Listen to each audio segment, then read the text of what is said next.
There's a new king in the EV world. That's right, Elon Musk's Tesla is about to lose its crown. And who's the new king? China's BYD. The company is all set to overtake Tesla on sales. It's expected to happen this quarter. Now, if you follow the world of electric vehicles, this is big news because Tesla was unbeatable. You think electric, you think Tesla. So how did BYD manage to topple it? It's a story that mixes business and geopolitics. Even Elon Musk did not see it coming. In 2011, he was asked about the challenge from BYD. Take a look at his response. Although there's competitors now ramping up, and as you're familiar with BYD, which is also on the West Coast, I think they're ramping up production of their electric vehicles. Warren Buffett owns 10% stake in that. Why do you laugh? BYD is trying to compete. Why do you laugh? Have you seen their car? Have you seen their car? He says. He sneered and laughed. I'll tell you who's laughing today. Wang Chuanfu, the founder of BYD.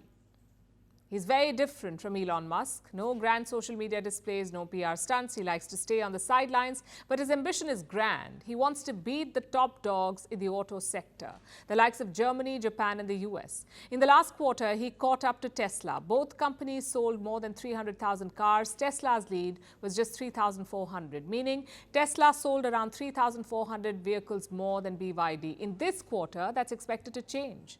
BYD will overtake Tesla. The only question is, by how much? So let's get to the obvious question. How did they do it? How did BYD do it? In the early 2000s, this company was not making cars. They were making batteries. Their first hybrid car rolled out in 2008, and honestly, the designs were bad. But in the next decade, EVs picked up. Everyone was talking about global warming, so government said electric is the way to go, and China went all in. They gave subsidies worth billions of yuan. BYD made good use of that. They made their cars affordable and advanced. Just one problem remained, the problem of looks. BYD had an answer for that too. They hired designers from top European car makers like Ferrari, Audi, and Mercedes. So BYD now had the complete package: looks, state support, and price advantage. Most BYD cars are much cheaper than Tesla's, hence the sales. BYD's rise is closely linked to China's own EV ambitions. We are talking about a huge market. Some 6.2 million EVs were sold in the first half of 2023. That's 49% higher than 2022. And the market share keeps growing. EVs made up just 4% of total car sales in 2020. Only 4%. It rose to 14% in 2022. And this year, 16%. By 2030, it could reach 75%, so the future is electric, and China wants to dominate that future. They've exported some 3.6 million cars this year, out of which 1.3 million are EVs. It tells you what the focus is. If you look at the Chinese market, it's filled with EV players. Reports say there are 300 of them, 300 makers. And a new one is now entering the field, phone maker Xiaomi.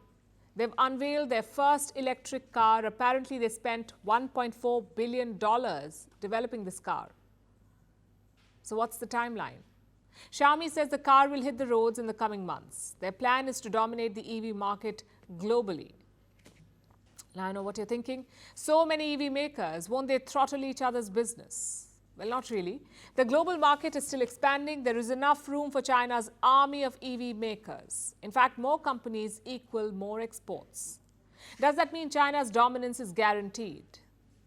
Well, the West is plotting a comeback. For starters, they don't like subsidies. They don't like the subsidies that China is giving, and you can't blame them. Chinese EV makers have a huge cost advantage. Some reports say by around 25%. Western companies simply cannot beat those prices. So what are they doing? Imposing import tariffs. Both the US and European Union are considering higher tariffs. The idea is to level the playing field for their companies. EV makers themselves are looking to diversify, like Tesla. Reports say they're all set to build a factory here in India. Apparently, Elon Musk has chosen the state of Gujarat. He's expected to travel to India in the month of January, and that's when the project could be announced. And how much money is he investing? Earlier reports had hinted at $2 billion. If true, it's a U-turn for Elon Musk. He was initially reluctant to invest in India. There was a huge tug of war. Musk said reduced import tariffs, reduce import tariffs on EVs. That's what he wanted. Only then will Tesla come to India. But New Delhi said, make your cars locally. No import, no tariff. Now, we don't know who has made concessions, but clearly Musk needs new markets. BYD started selling in India last year. They've sold around 2,000 cars, and Tesla, zero. They're yet to launch in India.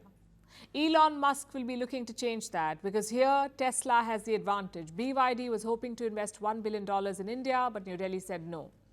Simple logic. You have one Chinese company and one American company. Which one do you think will succeed in India? Geopolitics says the American one. So it's a big opportunity for Tesla. At the same time, a challenge for India's budding EV makers. Let's see if they can rise to the occasion.